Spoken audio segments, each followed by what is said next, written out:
New MPEG edition means peace in our time, by TCAT Hauser, www.trcb.me/tcat. The Moving Picture Experts Group MPEG, after a great deal of research, has selected a new MPEG. As I create this entry, the working name is MPEG Unified Speech and Audio Codec. The purpose of the new codec is to give us better quality audio and video while needing less space for storage and transmission. The only bad news I see is, the first part of the audio section isn't out until early 2010. The new audio is brought to us by Fraunhofer Institute for Integrated Circuits Fraunhofer IIS, located in Erlangen, Munich, Germany. The firm has had previous success with digital codecs and audio with the development of MP3 as well as co-creation of AAC and MPEG surround. Joining them is Voice Age Corporation Montreal, Canada, which is responsible for the new MPEG audio codec as it relates to speech. Before we completed trcb.com, I made a reference on my blog IT Training Today, about Mania 2.0 becoming a mantra, first with Web 2.0 then Music 2.0. Back at the end of May, I made a reference to a promising codec candidate, MT9. This audio codec was finalist in the audio shootout for the new audio standard for the upcoming MPEG release. So sorry, ETRI Electronics and Telecommunications Research Institute, located at Daejeon, Korea. Your audio codec certainly has a lot of wow factor. The fact that you didn't win the gold medal for the next audio MPEG codec speaks volumes for the new standard. Since I doubt you lost out to an inferior pair of offerings, I can't wait to hear this new work. Your article could be in this broadcast. Visit trcb.com to find out how.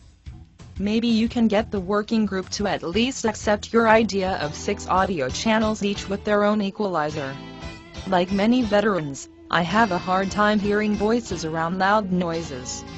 The idea of being able to adjust equalizers to hear the human better certainly had great appeal to me.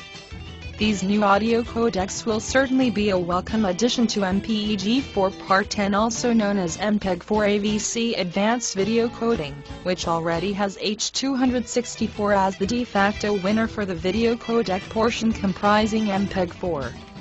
These standards are jointly maintained by the ITU International Telecommunications Union, with the Committee Video Coding Experts Group VCEG.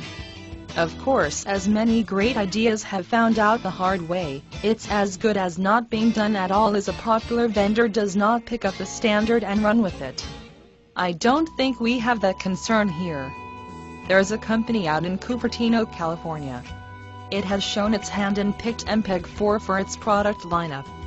The company makes iPhone, iPod, Nano, and what we're waiting to see a decent video offering from them. At least they have computers such as the iMac, the Mini Mac, some cool Blade servers, etc.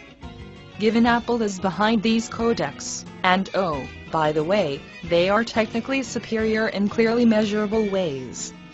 Everywhere I can measure. So the end game is, although not soon enough, we will be able to turn on an AV offering, and it will work.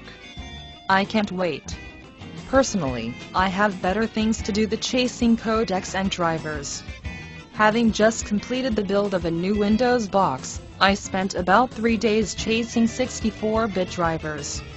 Never did find one for the NIC, put in an Intel NIC. So in the meantime, if you're making movies and storing them, do your best to archive them with H264. Maybe you have it has XVID, DivX or Nero Digital. TCAT Hauser is a trainer in information technology as well as assisting people understand the most complex computer, the human brain.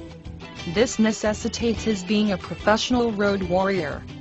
As a certified technical trainer and subject matter expert SME at trcb.com, it can be difficult to figure out what TCAT is currently researching. Help me please. I am number 2 on Twitter in Mexico. Can you help to become number 1 on Twitter by following me on Twitter? Follow me Twitter.